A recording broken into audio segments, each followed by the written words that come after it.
Everybody wants their nicknames done today, and I have no issues with that. It is not a big deal. So you know where we are, Facebook Live. You can chime in, tune in. The group page, Sports Rap Radio Show, is where we are, and this is how you can get us. Also, when we start talking, you can call in if you want to call in. The number is 215-221-9435. I will give you that number again if you want to call in or anything like that.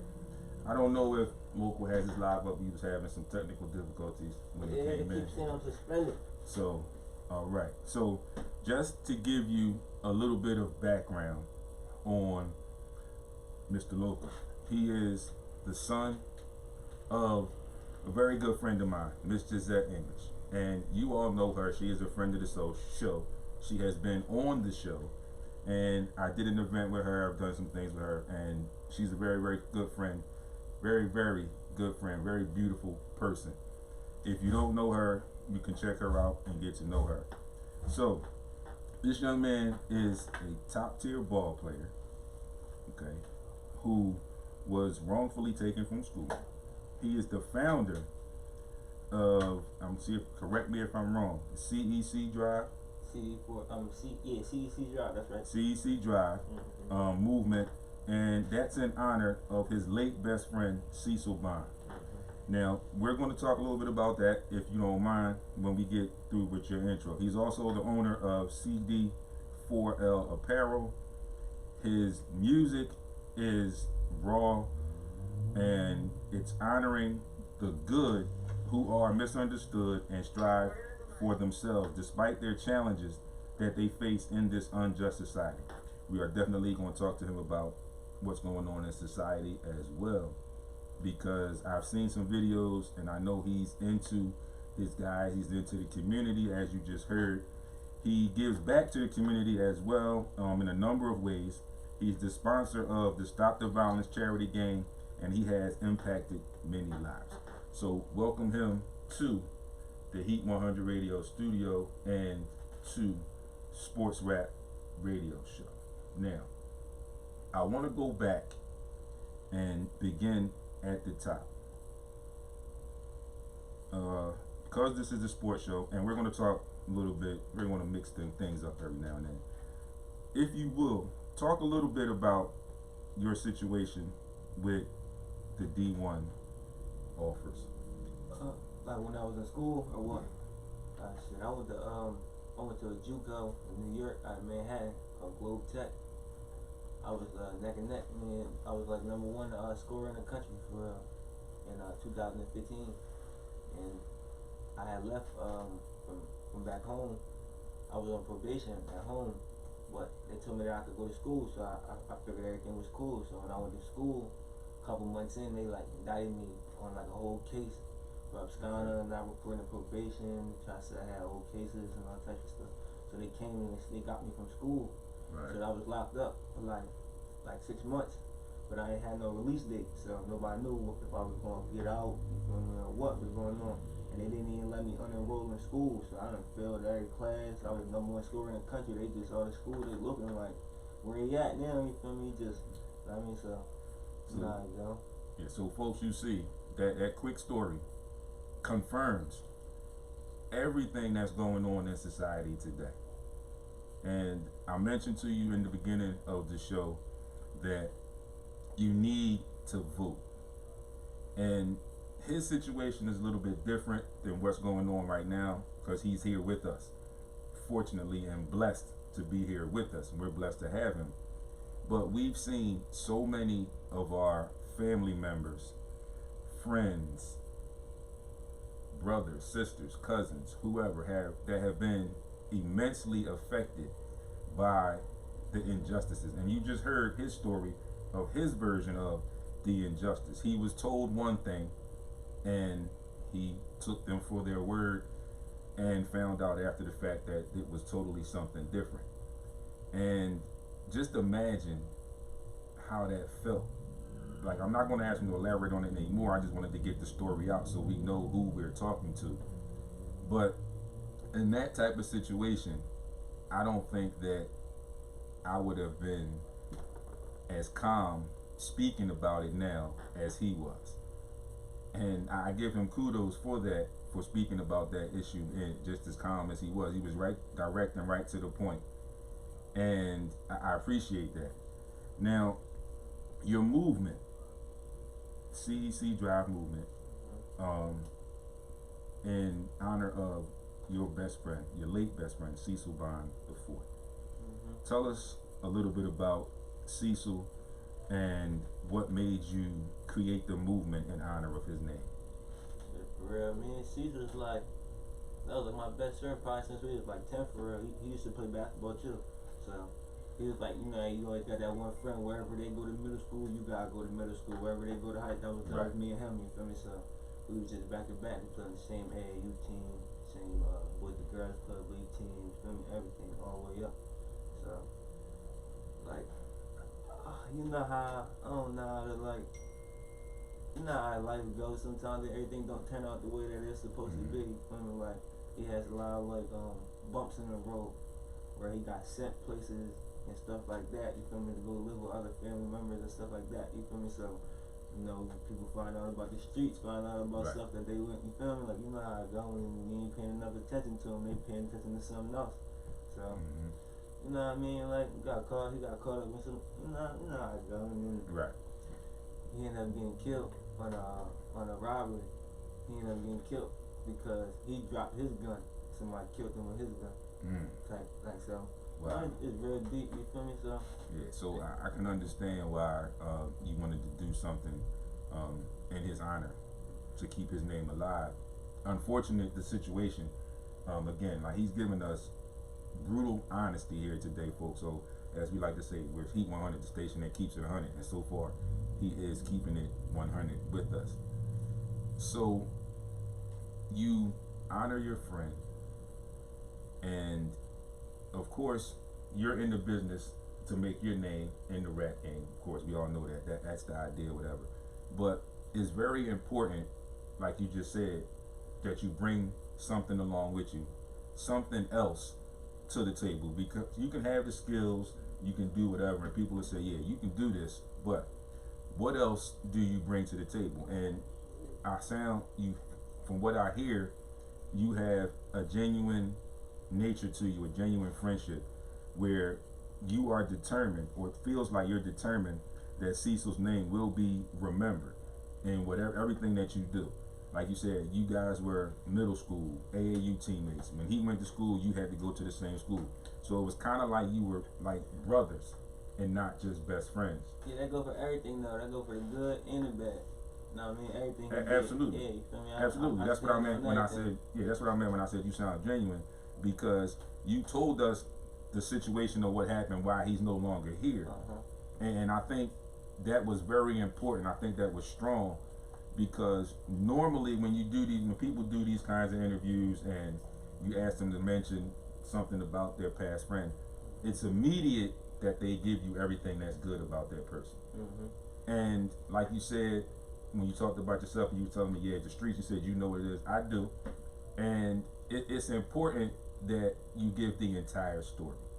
I always get a little disturbed when I talk to people and they have friends that have passed or have friends that have made a left turn a little bit here and there, and then they want to shy away from it. Like, it's no reason to shy away from it.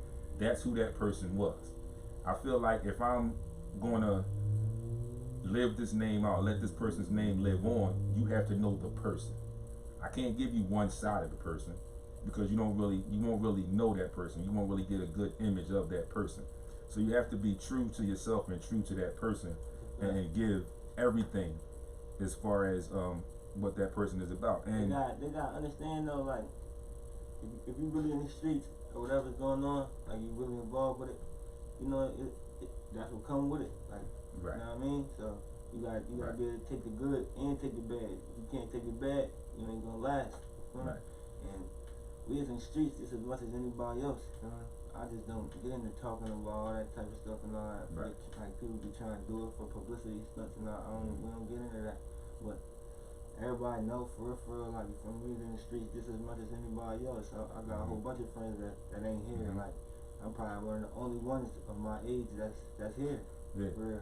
And you know, like I was talking earlier about the things that are going on in our communities, our minority communities, and I said that people or the media, most of the media or the other media, wants to always resort to using the word disrespect, and they want to talk about disrespecting the flag with our protests and things of that nature. And one of the things I mentioned is that I'm older. I'm 50. I'll be 50 in December. I'll give you my age. So I've seen a lot, and I had my moments in the street. Okay, sometimes in our communities, you get pulled in, or there's a necessity to be in the streets. Now, people listening and tuning, you may think I'm crazy with what I just said, but Loco's sitting there nodding his head when I said sometimes there may be a necessity to be in the streets.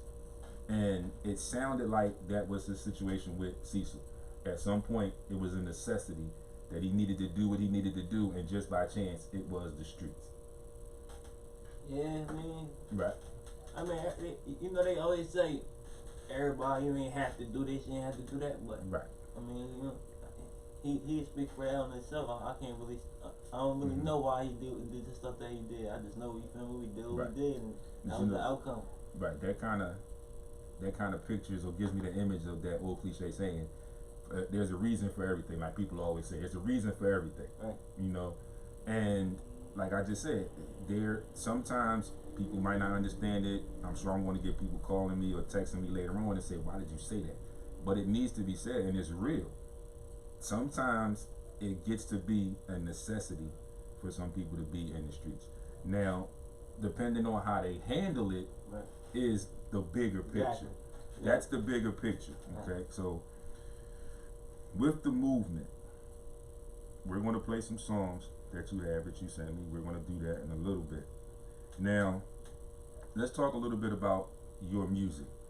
How did you get into the game? What sparked you to do the music that you do? For real. I know how to rap for a long time, for real. But like, I would never rap because I was hooping. I was doing the basketball thing, for real. And the stuff that like I rap about, they'll be like, nah, you can't say that right now. It might get you in some trouble. Right. And I don't really rap about too much of. I try not to rap about too much of nothing that I do. You feel me? I just rap about stuff that I seen. You feel me? And stuff like that. You feel me? I don't do. Which is usually the case most of the time. You feel me? It's stuff that I just know. You feel me? Right, cause like that. Yeah, cause like we know a lot of rappers, even mainstream rappers that we know of, and we've heard the stories. And if we do our research, we know that some of the time those guys are not truly living what they say. Yeah, see, this is the thing about it. See, I rap about all types of stuff like that. I don't want to cuss. I rap about all types of stuff like that. But ain't nobody gonna say I'm not living nothing about, you feel me? And I'm not rapping about myself, but I'm really, you feel me? I really used to be in the streets for real. So ain't nobody gonna say, oh nah, ain't. They gonna say, oh yeah, they living like that for real, you feel me? Right. And like when I go down to all my friends, like my little circle, it was probably like 2 or 3 of us. I just used to be with Kai and I used to be with Cease. Kai just came home from doing an attempted murder bid, and Cease did. You feel me? And then it was probably like 2 of us, Fat G's and Phil. They both did too.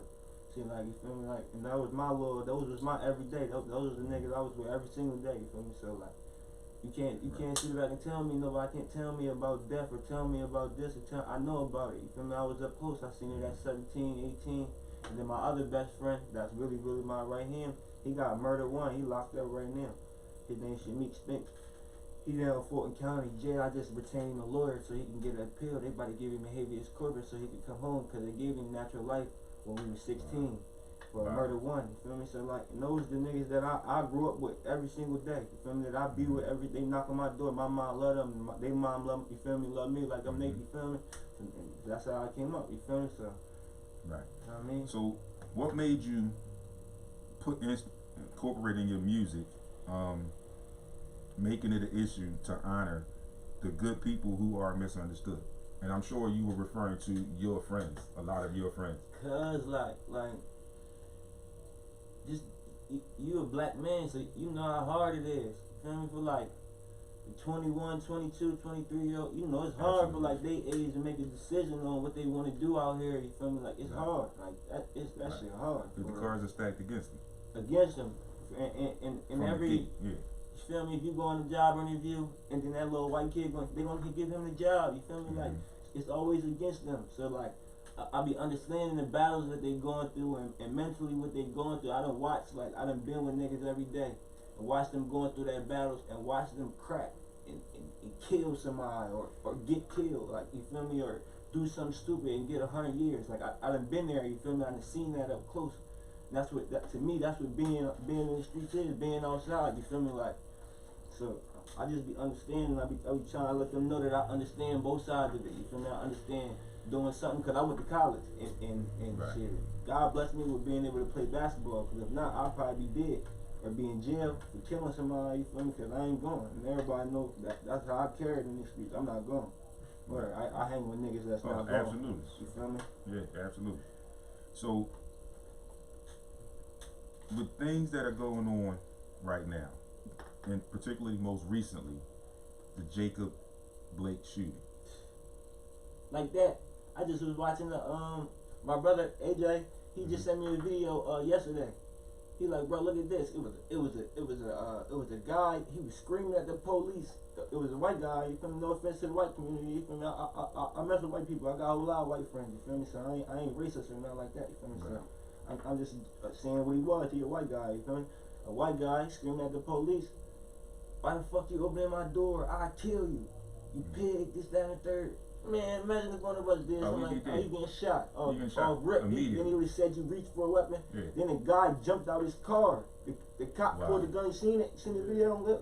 Lil seen the video. The cop pulled the gun on him and he like, you gonna shoot me in front of my kid? Do it, you pig. I bet you won't. Or like he was right at him like, and I'm just looking at that type of situations compared to the situations where the black men are getting shot and they walking away. They trying to get away from y'all. They not trying to do bodily harm to the police and getting shot. They're trying to get away from the police so they don't get bodily harmed. You feel me? And they getting shot. Like, it don't even make any sense for it. It make you scared. When you come out in the world every day, you don't want to have no encounters with the police at all. It's very scary. And I saw the Jacob Blake video, and you know, always after the fact, people were saying, well, he was reaching for a weapon. And you go back and look at the video, you can't tell what he's reaching for, if he was actually reaching for anything, to be 1,000% honest.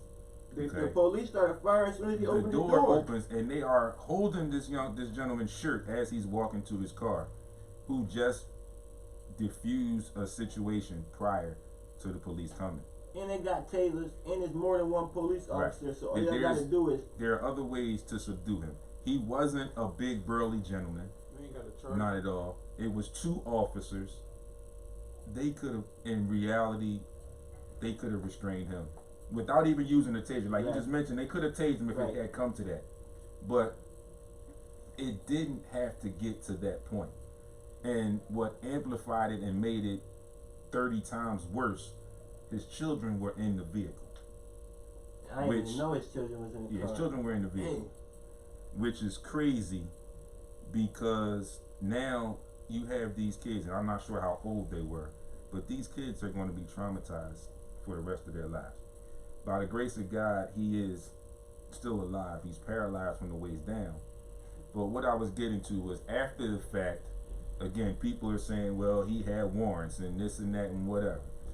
At that particular moment, none of that even mattered. But it's saying, what a warrant got to do with you killing somebody? Right. That never even mattered at that point, because that was extreme force, unnecessary force in our society, which is continually going on.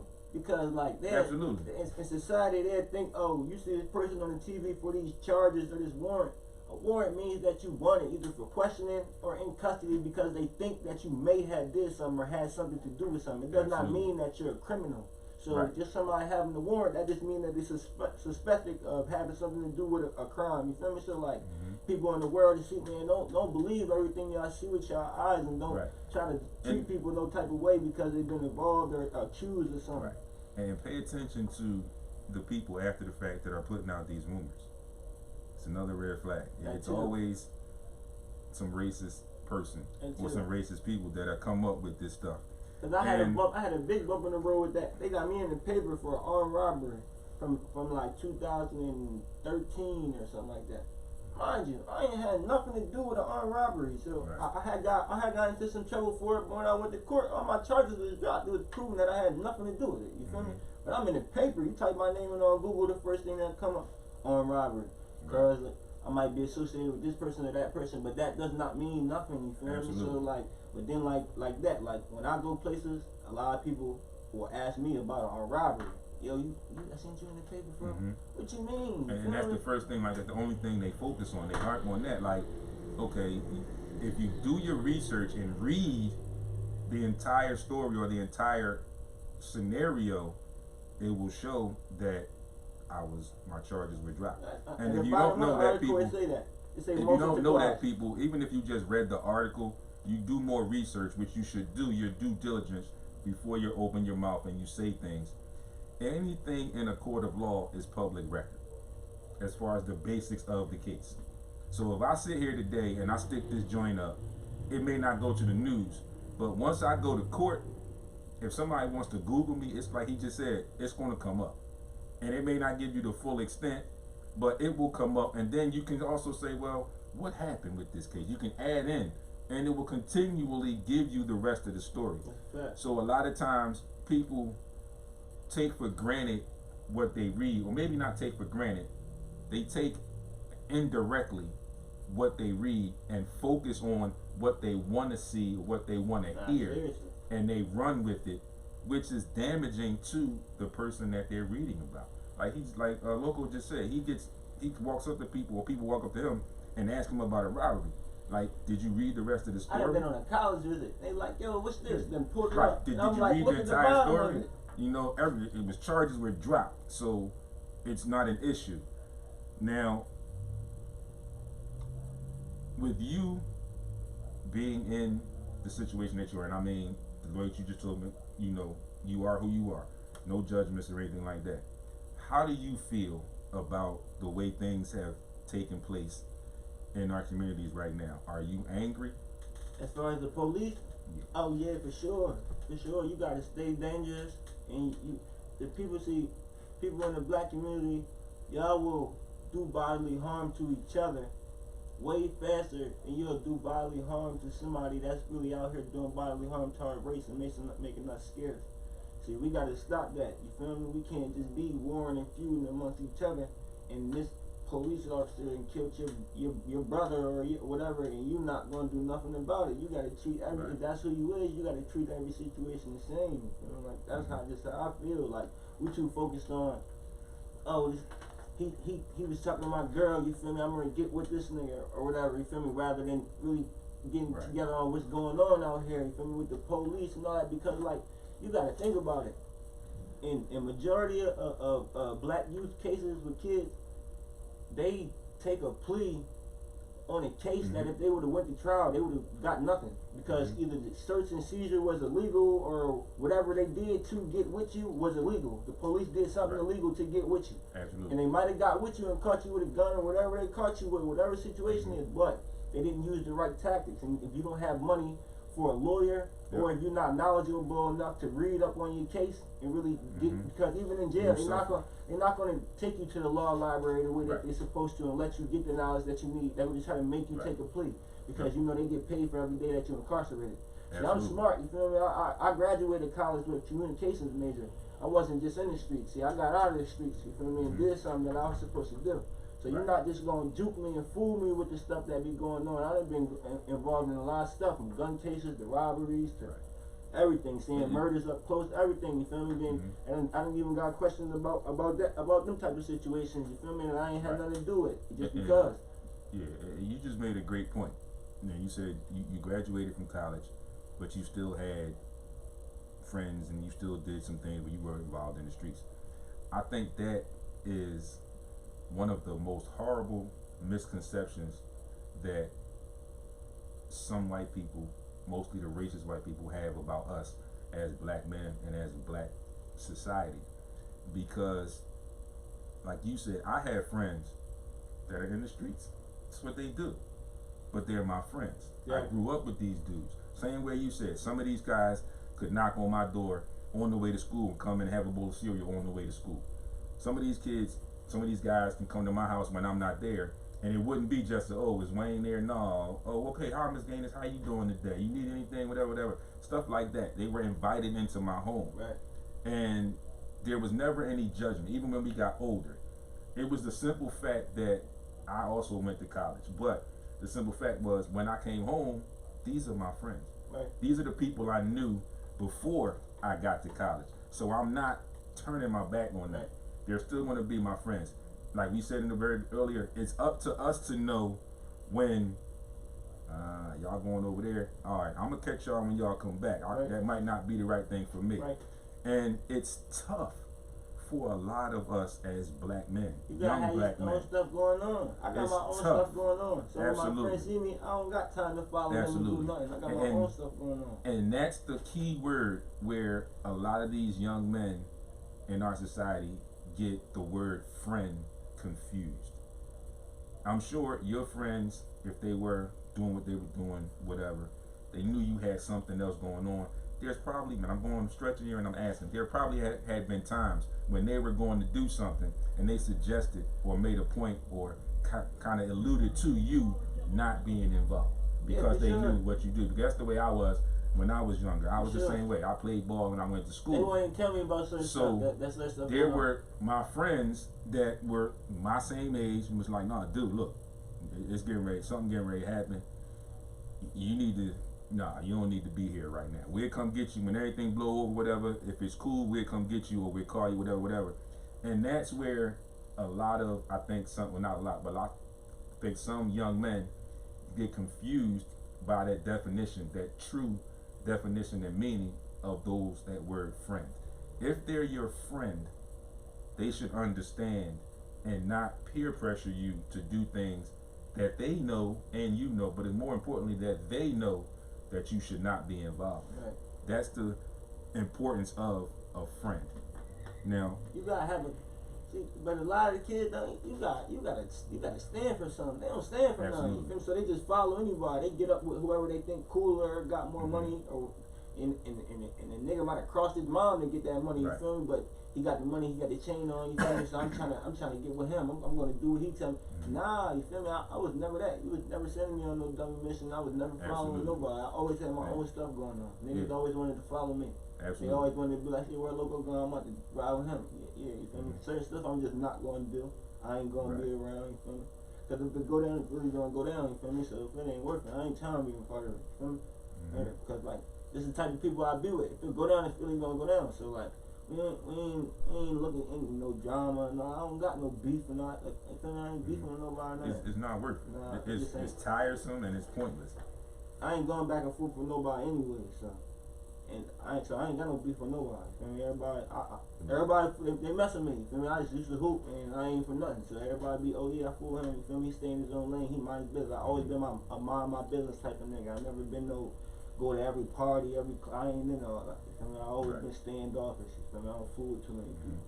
Cause I just, you know how, if you do know how it is when you see death that close up at that young, you feel me? And you see your friends get snatched and murdered and stuff like that.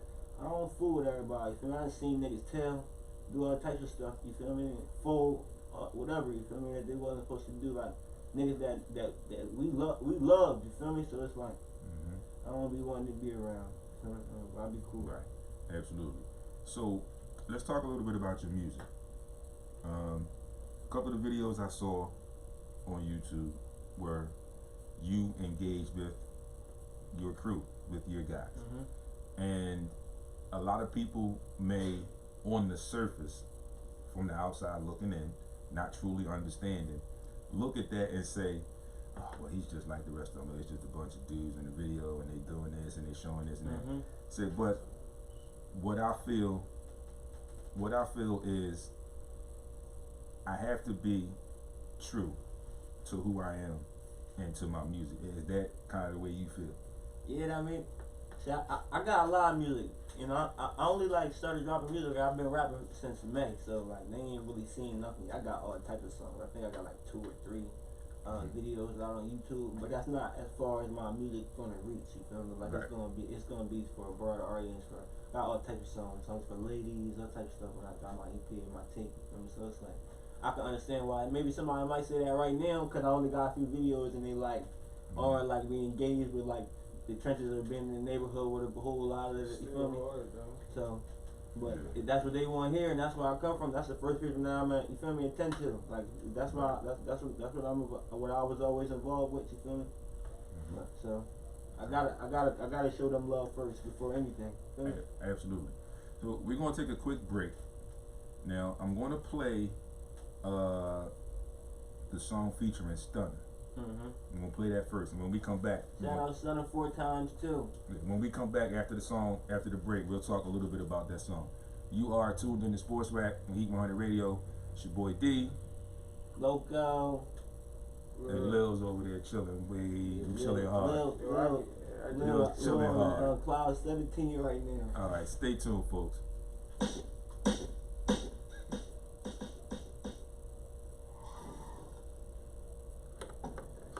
I gotta use the bathroom.